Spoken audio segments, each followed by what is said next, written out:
আজি আকৌ আহিলোঁ পথাৰলৈ বুলি টেঙাৰ জুতি ল'বলৈ পেহীৰ লগত। পেহীয়ে লগ ধৰি আমাৰ দুজনীক লৈ আহিছে।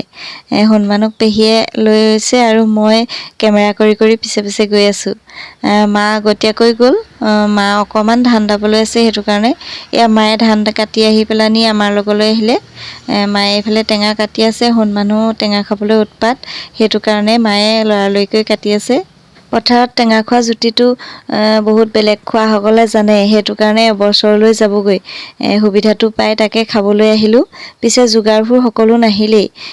মায়ে কথা পাতি পাতি পেহীৰ লগত পূৰা টেঙা কাটি আছে।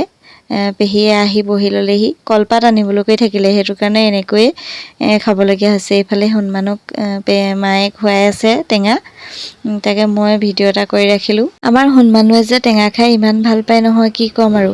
তাকে ভিডিঅ'টো ইমানেই আছিলে, পথাৰত টেঙাৰ জুতি লোৱা। ধন্যবাদ।